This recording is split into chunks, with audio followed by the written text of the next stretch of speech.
বিধায়ক এলাকার তহবিলের জন্য আমাদের অনুরোধটা তো আমরা রাখতে পারি। আমরা অনুরোধ করব যে এটাকে বাড়িয়ে 1 কোটি টাকা করা যায় কিনা, মাননীয় মুখ্যমন্ত্রী এটা দেখবেন। Decision can be change. একদম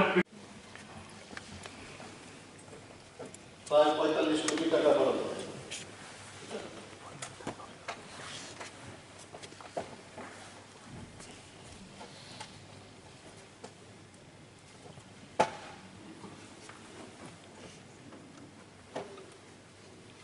এটা বাড়বে, এটা 30 কোটি টাকা বরাদ্দ হয়।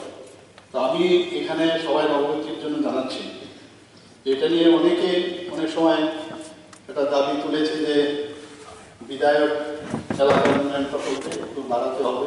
আমি জানি এটা খুব অসুবিধা হয়, আমাদের সবারই অসুবিধা হয়। তো এর জন্য আমি ঘোষণা দিতে চাই এই বিধানসভায় যে আরো 25 লক্ষ টাকা করে সবার জন্য আরো বরাদ্দ হবে, তাতে করে আরো 15 কোটি টাকা এক্সট্রা লাগবে। তো এই ঘোষণা দেওয়ার জন্যই আমি এখানে আজকে আপনার অনুমোদন নিয়েছি। সবাইকে ধন্যবাদ।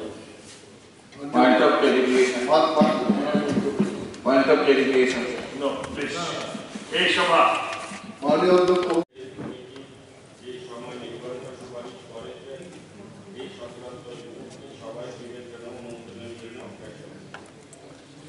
এখন রিপোর্টটি হাউসের বিবেচনা এবং অনুমোদনের জন্য প্রয়োজনীয় প্রস্তাব GA with bracket CC GA with bracket politics এগুলো দেখবেন। আমি একটা প্রস্তাব পাঠিয়েছি 1 কোটি টাকা করার জন্য। আমিও এই প্রস্তাব রাখছি, এটাকে 1 কোটি টাকা করা হোক। বাস একে অনুমোদন দিয়েছে। ওকে, এই সভা লিস্ট অফ বিজনেস উল্লেখ থাকবে।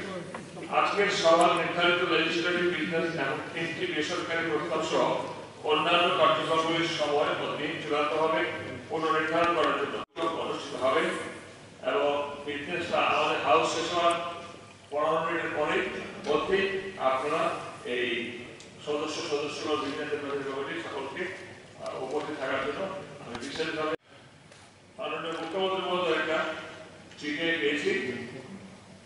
To the Honorable Speaker, to the legislative please, sir, with your honor, I am informed that due to some urgent 01/24 afternoon.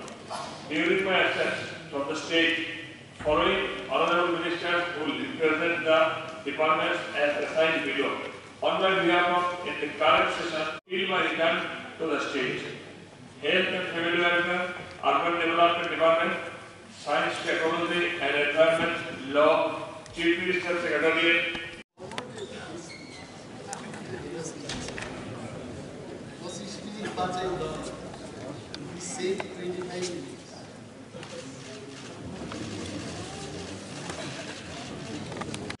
ভারপ্রাপ্ত মাননীয় মন্ত্রীগণ সভার টেবিলে পেশ করে দেবেন। বিশিষ্ট করে প্রয়োজনে এবং জনজীবনের গুরুত্বের পরিপ্রেক্ষিতে সেটা অনুমোদন দিয়েছি।